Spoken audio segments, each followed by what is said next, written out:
I want to start with something that a fellow survivor told me recently, tongue cancer survivor. She said she was never told what life after radiation would look like. She thought that once it was done, she'd just heal and then everything would be like it was before. And she wasn't angry when she said it, and that's what got me. She said it in the way that people say things when they've made peace with it, even though I don't think they should have to. They shouldn't have to. I'm Stephen Bidwell. I'm a long-term tongue cancer survivor. I'm a patient advocate and a member of the Young Tongues, which is a global peer community of tongue cancer survivors from around the world.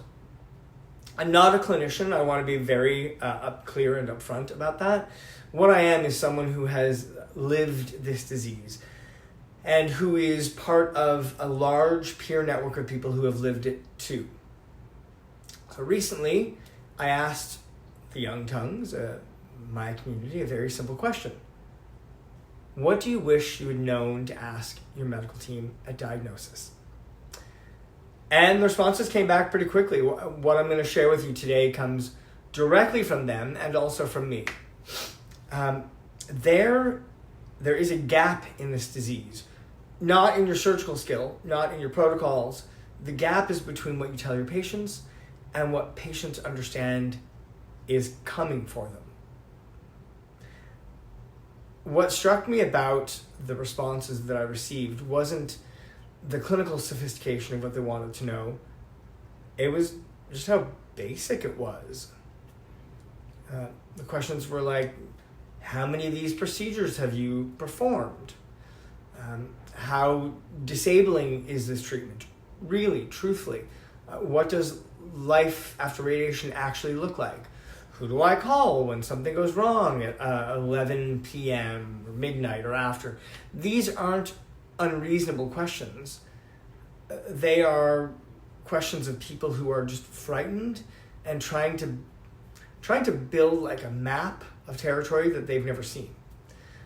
Most of them never asked because they didn't, I guess, know that they could, because they didn't know what they didn't know. Do you know what I mean? And that is the gap. And it's ours together to close. Now, I want to be clear about something before I go further. My own care team at Princess Margaret Cancer Centre here in Toronto was exceptional. And so also was my team at Columbia University Medical Center in New York. I'm very thankful for both places. I experienced firsthand at both institutions what it looks like when a multidisciplinary team gets it right. I'm fortunate, and I know that I'm fortunate to have been treated at major centers with deep expertise in head and neck cancer. But here's the thing. The Young Tongues is a global community. Our members, they're navigating this diagnosis in both large urban cancer centers and in small regional hospitals, in countries with robust public health care systems and in places where follow-up care is nearly impossible to access. The gap I'm describing is not universal, but it's common enough that my community named it unprompted over and over again. So if what I say today reflects your current practice, then great. You're already doing this. But if any of it surfaces a blind spot, even one, I hope that you'll take it in the spirit that it is intended.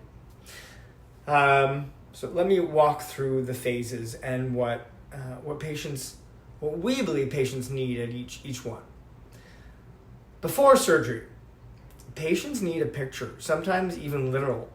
One survivor told me that she wanted to see exactly where the cut would be. Size, depth, location, margins. She said, because what you remove might have been shocking, let her be shocked before, not after. She's right. Before surgery, your patients need to know what exactly is being removed and what's going to be missing when they wake up. What are the realistic risks, including nerve involvement, functional loss, and what reconstruction will look like, if there is any. Flap options, prosthetics. Who makes those decisions and when? They want to know, what is your team's specific experience with the surgery? Now, volume matters in head and neck oncology. Your patients deserve to ask, and your team should be prepared to answer without flinching. If a second opinion is warranted, please just say so. One of the survivors told me that she really regrets not actually seeking a second opinion before her recurrence, and that regret was preventable, is preventable.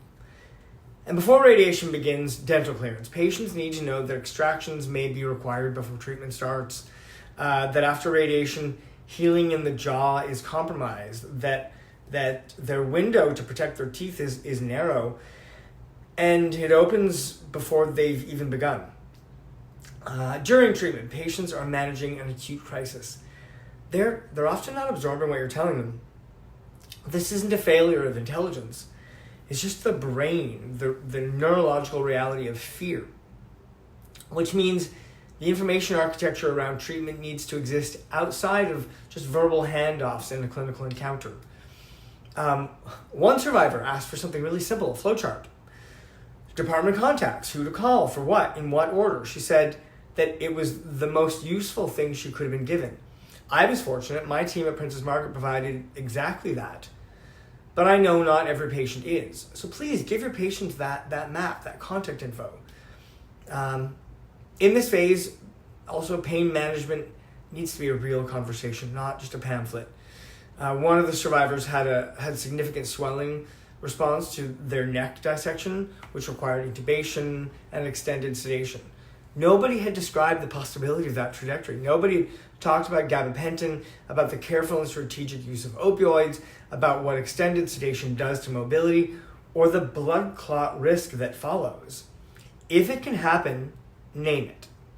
Naming it does not make it more likely, it just makes it survivable. And this is where I need you to stay with me. Post-treatment is where I hear the most pain from survivors. Not physical pain, though, I mean, there's plenty of that, but the pain of having been unprepared. I thought I would heal and be like I was before. I've heard versions of that sentence more times than I can count. And every single time I think, well, yeah, someone should have said something. Here's what your patients need to know is coming, and often aren't told. Lymphedema. After neck dissection, we know lymphatic drainage is disrupted. It's not a minor side effect. If you leave it unmanaged, it leads to hardening, loss of neck and shoulder mobility, and a quality of life impact that is significant and long-lasting.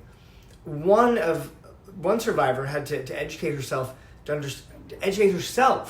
understand that she needed a physiotherapist with specific lymphatic drainage certification because the one on her team staff had left and was never replaced.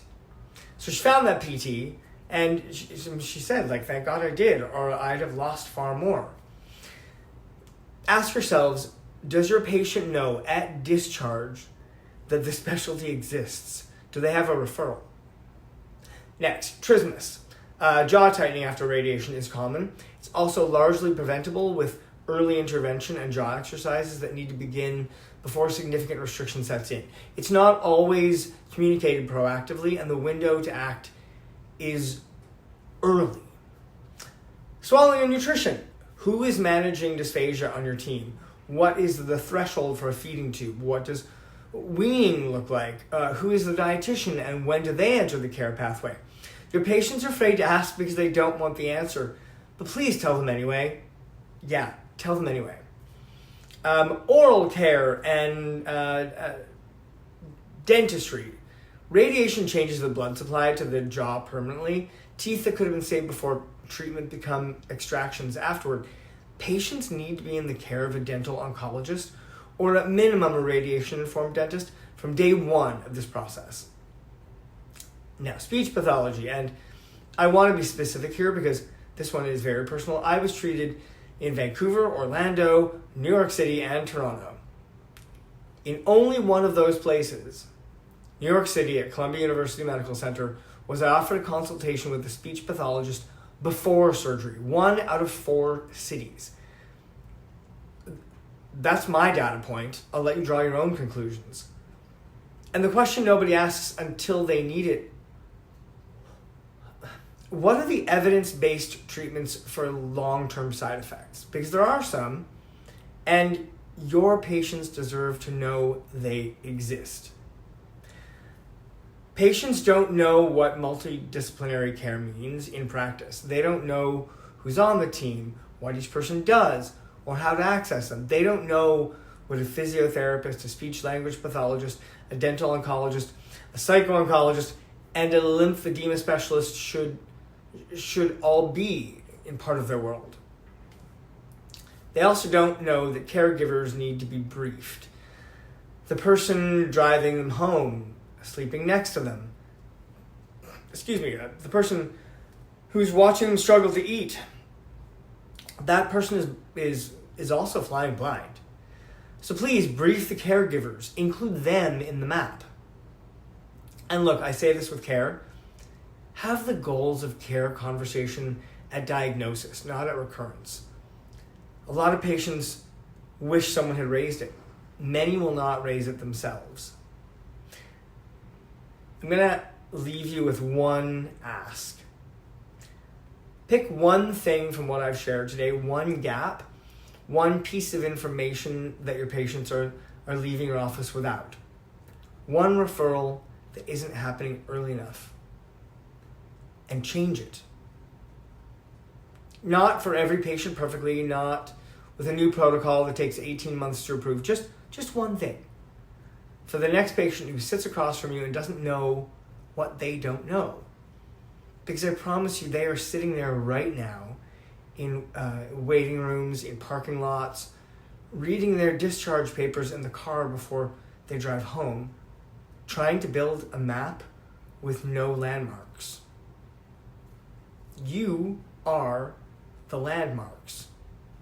Just give them something to hold on to, please. And thank you.